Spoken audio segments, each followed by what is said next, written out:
Trichy DIG Varun Kumar அவர்களுடைய பதிவு மிகப்பெரிய கண்டனத்துக்கு உட்பட்டிருக்கிறது. ஏகப்பட்ட பேர் அதற்கு எதிராக கருத்துக்களை சொல்ல ஆரம்பிச்சிருக்காங்க.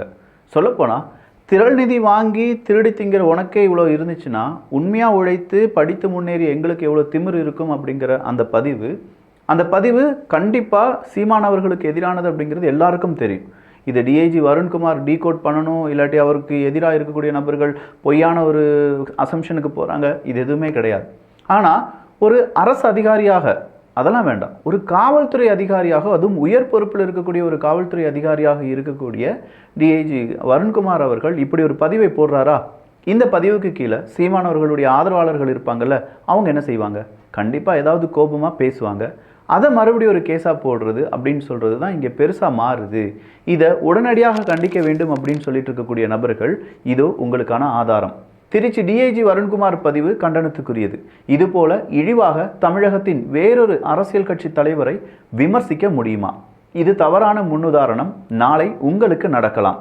இவ்விவகாரத்தில் காவல்துறையை கையில் வைத்திருக்கும் முதல்வர் மற்றும் மற்ற அரசியல் கட்சி தலைவர்கள், ஊடகங்கள், சமூக நடுநிலையாளர்கள் மௌனம் கலைப்பது அறம் அப்படின்னு சொல்லியிருக்கார். இது ஒரு கருத்து கிடையாது. தடா ரஹீம் அவர்களிலிருந்து ஏகப்பட்ட பேர் இதே கருத்தை பதிவு பண்ணியிருக்காங்க. நீங்கள் என்ன நினைக்கிறீங்க? ஒரு காவல்துறை அதிகாரி ஒரு அரசியல் கட்சி தலைவரை விமர்சிப்பது அப்படிங்கிறது எப்படி அக்செப்டபிள்? இது இணையதள ஊப்பி அப்படின்னு சொல்லுவாங்க. அதாவது திமுகவுக்கு ஆதரவாளர்களாக இருப்பவர்கள். அதுக்கு அடுத்த லேயர் அப்படிங்கிறது ஹைனாக்கள். மிகப்பெரிய அளவில் கடிச்சு குதிர்றதுக்காகவே ஒரு கூட்டம் அப்படிங்கிறது தயாராக இருக்கும்.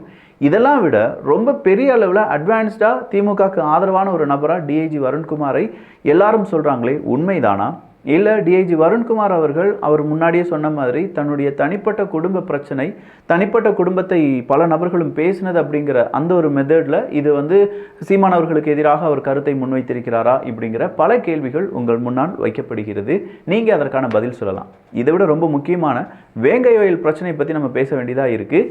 இது ஆழமான அரசியல் சதுரங்கம்.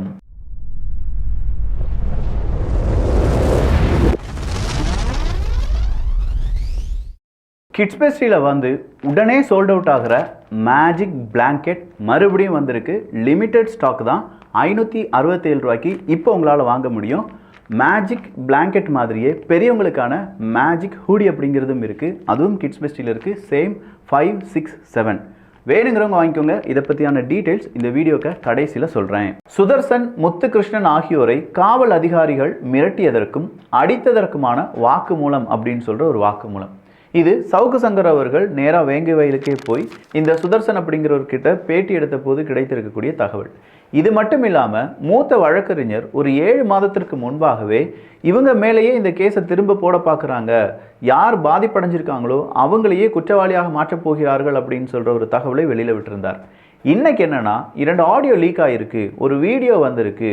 அதில் இந்த சுதர்சன் அவர்கள் தான் அந்த தொட்டிக்கு மேலே நிற்கிறாரு, அவர் தான் பேசுகிறாரு. அவங்களுடைய குடும்ப உறுப்பினர்கள் எப்படினாலும் அடிப்பாங்க, அதுக்கு நீ சம்மதித்து விடாதே அப்படின்னு சொல்கிற அந்த குரலை பதிவு செய்திருக்கிறார்கள் அப்படிங்கிற அந்த ஆடியோ கிளிப்பை நிறைய பேர் பகிர்ந்து வருகிறார்கள். ஆனால் அந்த ஆடியோ பதிவினுடைய உண்மைத்தன்மை என்ன அப்படிங்கிறத நம்முடைய காவல்துறை அதிகாரிகள் இன்னும் வெளிப்படையாக சொல்லலை. பட் இது மீண்டும் ஒரு தலித் நபர்கள் மீதே இந்த குற்றத்தை சுமத்துவது அப்படிங்கிறது சரிதானா? யார் பாதிப்படைஞ்சாங்களோ அவங்களே குற்றவாளியாக சித்தரிக்கிறீர்களே அப்படிங்கிற ஒரு குரல் உயர்ந்து வருகிறது. இதே திமுகவினுடைய ஆதரவாளர்கள் இப்போ என்ன செய்ய ஆரம்பிச்சிருக்காங்கன்னா, பாதிக்கப்பட்டது தலித் தான், ஆனால் இதை செய்ததும் ஒரு தலித் அப்படிங்கிறத எல்லாரும் அக்செப்ட் பண்ணி தான் ஆகணும். அதுக்காக தலிதை விக்டிம் கார்டாக நீங்கள் யூஸ் பண்ணுறீங்களா, தலித் இளைஞனை நீங்கள் இதுக்காக இரையாக்க போகிறீங்களா அப்படிலாம் கேட்கக்கூடாது, அதை செஞ்சதே அவன் தான் அப்படின்னு சொல்கிற மாதிரி இப்போ அதற்கு ஒரு என்கார்டை போட ட்ரை பண்ணுறாங்க. இன்னைக்கு மார்க்சிஸ்ட் கம்யூனிஸ்ட் கட்சியினுடைய தலைவர் என்ன சொல்லியிருக்காருன்னா, எங்களுக்கு இந்த விசாரணை மீது அவ்வளோ நம்பிக்கை இல்லை, விசாரணை சிபிஐக்கு மாற்றுங்கள் அப்படின்னு சொல்லியிருக்கார். அதே மாதிரி விசிகாவினுடைய தலைவர் திருமாவளவன் அவர்களும் இதை சிபிஐக்கு மாற்றுங்க, ஏன்னா விசாரணை வேறு திசைக்கு போகுது, இல்லாட்டி விசாரணையில் எந்த விதமான முன்னேற்றமும் இல்லை, உடனடியாக இதை சிபிஐக்கு மாற்றுங்கள் அப்படிங்கிற ஒரு கோரிக்கையை வச்சுருக்காங்க. இதே கோரிக்கையை அங்கே இருக்கக்கூடிய கிராம மக்களும் வைத்திருந்தார்கள் என்பது குறிப்பிடத்தக்கது. இவ்வளோ நாள் இல்லாத 2 ஆடியோக்கள் திடீர்னு லீக் ஆகுது. அந்த ஆடியோக்களில் சுதர்சன் அவர்கள் அவங்களுடைய ஃபேமிலி மெம்பர்ஸ்கிட்ட பேசினது, அதுக்கு முன்னாடி சவுக்கு சங்கர் அவர்களிடம் பேசும்போது ஆமாம் காவல்துறை அதிகாரிகள் எங்களை மிரட்டினாங்க, அது இல்லாமல் எங்கள் கிராமத்திலே சில நபர்களை வைத்து எங்களை அடித்தார்கள் அப்படிங்கிற அந்த வாக்குமூலமும் கொடுக்கப்பட்டிருப்பதால் அந்த நேரத்தில் சுதர்சன் அவர்கள் கூட அவங்களுடைய ஃபேமிலி மெம்பர்ஸ் பேசினது, எப்போ அவங்களை அடிப்பாங்க நீங்கள் பார்த்துருந்துக்கோங்க, ஒத்துக்கிடாதீங்க, தவறே செய்யவில்லை, நீங்கள் ஒத்துக்கிடாதீங்க அப்படின்னு சொன்ன ஆடியோவை வெட்டி ஒட்டி பரப்புகிறார்களா அப்படிங்கிற ஒரு கேள்வியும் இப்போது பெரிய அளவில் இருக்குது. ஆனால் ஒன்று, இந்த வேங்கை வயல் பிரச்சனை மறுபடியும் சூடுபிடித்ததற்கான காரணம் சிபிசிஐடி எங்களுக்கு இன்னும் நேரம் வேண்டும் அப்படின்னு சொல்லி ஒரு கோரிக்கை வைக்கிறாங்க நீதிமன்றத்திடம். கடந்த 1.5-2 வருடங்கள் ஆன பின்பு கூட எங்களுக்கு இந்த மாதிரியான கால அவகாசம் வேணும் அப்படின்னு கேட்டது ஒரு காரணம். இன்னொரு காரணம், பறந்த ஒரு விமான நிலையம், அதற்கு எதிராக போராடக்கூடிய நபர்களை நான் சந்திக்கப் போகிறேன் அப்படின்னு சொல்லி தாவேகாவினுடைய தலைவர் விஜய் அவர்கள் கூறினார்கள். அதனுடைய இம்பேக்டை நம்ம எல்லாருமே பார்த்தோம், சோஷியல் மீடியா முழுவதுமா அதிர்ந்து நின்றது. அதே மாதிரி ஒரு இம்பேக்டை இந்த வேங்கை வயலுக்கும் விஜய் அவர்கள் செல்ல போகிறார்கள் அப்படிங்கிற ஒரு தகவல் வெளியான போது ஒருவேளை இது ஆளும் கட்சிக்கு மீண்டும் மிகப்பெரிய பிரச்சனையாக மாறுமோ அப்படின்னு சொல்லி யோசித்தவர்கள் கூட இதை உடனடியாக எஸ்கலேட் பண்ணணும் அப்படின்னு சொல்லி இவ்வளவு தீவிரமா பேச வச்சிருக்காங்களா அப்படிங்கிற அடுத்த ஒரு கேள்வியும் வருகிறது. எது எப்படி இருந்தாலும் வேங்கை வயல் மீண்டும் தமிழகத்தில் பேசப்படக்கூடிய ஒரு செய்தியாகவும், நீண்ட நாட்களாக நீதி கேட்டு போராடக்கூடிய மக்கள் எங்களுடைய மக்களையே இப்போது குற்றவாளியாக சித்தரிக்கிறார்கள் அப்படிங்கிற அந்த தகவலும் ரொம்பவே வியப்பா இருக்கு. பார்க்கலாம் இதற்கு சரியான தீர்ப்பு என்ன, நீதி கிடைக்குமா அப்படிங்கிறதெல்லாம் ஆண்டவனுக்கு தான் வெளிச்சம். இன்னைக்கு சன் டிவியில் சன் நியூஸினுடைய ஒரு டைட்டில் கார்டு, அதில் நியூஸ் கார்டு வரும் பார்த்தீங்களா, அந்த நியூஸ் கார்டில் என்டிகேலேருந்து டிஎம்கேக்கு போனவர்கள் அப்படின்னு சொல்கிற ஒரு லிஸ்ட், ஒரு மண்டல செயலாளர், 8 மாவட்ட செயலாளர், 5 ஒன்றிய செயலாளர்கள், 9 சார்பணி நிர்வாகிகள், 6 தொகுதி செயலாளர்கள், 3 முன்னாள் எம்பி வேட்பாளர்கள், 6 முன்னாள் எம்எல்ஏ வேட்பாளர்கள் அப்படின்னு சொல்கிற ஒரு நீண்ட நெடிய லிஸ்ட். இந்த நீண்ட நெடிய லிஸ்ட் அப்படிங்கிறது என்டிகேக்கு மிகப்பெரிய அளவில் பயந்து இருக்காங்க திமுக அப்படிங்கிறத வெளிப்படையாக காண்பிப்பதாக நாம் தமிழர் கட்சி சார்ந்தவர்கள் எல்லாருமே சொல்கிறாங்க. ஏன்னா அங்கங்கே போகிறவங்கள அப்படியே துண்டு போட்டு இழுத்துட்டு வாப்பா திமுகவில் வந்து ஜாயின் பண்ணுப்பா, யாராவது கேட்டால் நாம் தமிழர் கட்சியிலேருந்து நாங்கள் திமுகவில் ஐக்கியமாக போகிறோம் அப்படின்னு மட்டும் சொல்லுப்பா, இதோ காசு அப்படின்னு சொல்லி கூட்டத்தை கூட்டிட்டு வந்துட்டு இருக்காங்க என்கிற தகவலையும் இன்று வெளியிட்டிருக்கிறார்கள். நீங்கள் திமுக எத்தனை வருஷமா இருக்கீங்க? நான் ரொம்ப வருஷமாவே இருக்கோம் சார். எத்தனை வருஷமா இருக்கீங்க? தாத்தா பாட்டி இதுலேருந்தே இருக்கும். சேலத்துலேருந்து வந்துருக்கோம். சேலத்துல வந்துருக்கீங்களா? எங்கே வந்துருக்கீங்க? மீட்டிங் வந்தோம். மீட்டிங்கா? நீங்கள் எந்த கட்சி? எத்தனை வருஷம் கட்சியில் இணைஞ்சிய? 2-3 வருஷம். நீங்க எந்த கட்சியில முன்னாடி பயணிச்சீங்க? இதுக்கு முன்னாடி நாம் தமிழர் கட்சியில். நாம் தமிழர் உறுப்பினர் கூட இருக்கா? உறுப்பினர் அட்டை இல்லைங்க. என்ன பேசுனாரு சீமான்? சீமான் பேசுனதுங்களா? என்ன பேசுனாரு? நிறைய தலைவர் இருக்காரு. தலைவர் வாங்க. இல்ல நீங்க சொல்லுங்க. அவர் என்ன பேசுனாரு? எங்க வந்திருக்கீங்க? நாங்க தர்மபுரி. தர்மபுரி வந்திருக்கீங்க. எத்தனை பேர் வந்திருக்கீங்க? 25 பேர். 25 பேர். எல்லாமே திமுக கட்சி. எல்லாம் திமுக காரங்களா? பரம்பரை. அதுல குறிப்பா சாட்டை அந்த யூடியூப் பக்கம் சார்பாக ஒரு பேட்டி அப்படிங்கறது எடுக்கிறாங்க. எங்க இருந்து வாரீங்க? சேலத்துல இருந்து. எதுக்காக வாரீங்க? திமுக இணைவதற்கு. நீங்க எவ்வளவு நாள் திமுக இருக்கீங்க? 7-8 வருடங்களா? 7-8 வருடங்களா திமுக இருக்கிறவங்க மறுபடியும் எப்படிப்பா திமுக வந்து இணைவீங்க? யாரை எதிர்த்து பேச வந்திருக்கீங்க? இல்லை அரசியல் ஒரு விழான்னு சொன்னாங்களா, அங்கே பார்க்க வந்திருக்கோம். இல்லையே நீங்கள் என்டிகேலேருந்து திமுகவுக்கு மாற வந்திருக்கீங்கன்னு சொல்கிறாங்களே, இப்படின்னு சொல்கிற பேட்டி எல்லாமே பார்க்க முடிகிறது. இது மட்டும் தானா? சவுக்கு சங்கர் அவர்களை அரெஸ்ட் பண்ணும்போது கொஞ்சம் பெண்களை கூப்பிட்டுட்டு போனாங்க, ஞாபகம் இருக்கா? சவுக்கு சங்கர் ஒழிக, சவுக்கு சங்கரை அடிக்கணும் பிடிக்கணும்னு சொல்லி விளக்கு மாறோடி போனாங்க. அதே பெண்களிடம் ஒரு கேள்வி கேட்கப்பட்டது, யாருங்க சவுக்கு சங்கர் அப்படின்னு சொல்லும்போது, அப்படியா சவுக்கு சங்கரா யாருன்னு தெரியாதே அப்படின்லாம் சொன்னாங்க. ஸோ இப்படிலாம் நிறைய மூதாட்டிகளை அங்கே இருக்கக்கூடிய வேலை இல்லாமல் ஒரு 100-200 கிடைக்குமா இப்படின்னு சொல்கிற பல நபர்களை ஒருங்கிணைத்து அவங்க தான் போராட்டத்தை நடத்துகிறார்கள் அப்படின்னு சொல்கிற ஒரு பிம்பங்களை ஏற்படுத்தக்கூடிய அரசியலை இன்னுமாயா இந்த உலகம் நம்பிட்டு இருக்கு? எத்தனை படத்தில் இதை போட்டு அரைச்சமாவே திரும்ப அரைச்சிருப்பாங்க. ஆனாலும் மக்கள் இதெல்லாம் பார்த்து ஏமாறுறாங்க அப்படின்னு நினைக்கக்கூடிய அரசியல்வாதிகளை யோசிக்கும்போது கொஞ்சம் நகைப்பாகத்தான் இருக்கிறது. ஆனால் என்ன, இதுக்கு பின்னாடி உண்மையும் இருக்குது. மக்கள் நிறைய பேர் இதை பார்த்து ஏமாந்தும் போகிறாங்க என்பதும் குறிப்பிடத்தக்கது. ஆனால் மக்களே கொஞ்சம் விழிப்புடன் இருங்க. கூட்டம் சேருவதெல்லாம் தானாக சேர்ந்த கூட்டம் இல்லை, டப்புக்கு சேர்ந்த கூட்டமும் இருக்கு, ட்ரிங்க்ஸுக்கு சேர்ந்த கூட்டமும் இருக்கு என்பதையும் நாம் புரிந்து கொள்ள வேண்டும். சீமான் அவர்களும் மற்றும் தலைவர் பிரபாகரன் அவர்களுடைய புகைப்படமும் எடிட் செய்யப்பட்டது தான். ஏன்னா எடிட் செய்யப்பட்ட அந்த ஹார்ட் டிஸ்கை வாங்கினதே நான் தான்ப்பா அப்படின்னு சொல்லியிருக்காரு பெயிண்டிங் கான்ட்ராக்டர். அப்படி சொல்லக்கூடாதவரை நாம் தமிழர் கட்சியினுடைய முன்னாள் நிர்வாகி அப்படி வேணா சொல்லலாம். திமுகவினுடைய அனுதாபி, திமுகவினுடைய முக்கியமான பொறுப்பாளராக இருக்கக்கூடிய அண்ணே ராஜீவ்காந்தி அண்ணே சொல்லியிருக்காரு. அவர் சொன்னதில் ஒரு உண்மை கருத்து இருக்குது. என்ன கருத்து அப்படின்னா, சீமான் அவர்களை தற்கூரி அப்படின்லாம் சில வார்த்தைகளை சொல்லி சொல்றாரு. ஆமா, உங்களெல்லாம் கட்சியை வச்சிருந்தார்ல அப்படிங்கிற மாதிரி கீழே கருத்துக்களை பார்க்க முடிகிறது. அதனால அவரை தற்கூரின்னு சொல்லுவ அப்படிங்கிற மாதிரி ஏகப்பட்ட ராஜீவ்காந்தி அவர்களுக்கு எதிரான கருத்துக்களை பார்க்கும்போது ஐயோ பாவம், இந்த மனுஷனுக்கு ஆதரவா யாரும் பேச மாட்டாங்களா?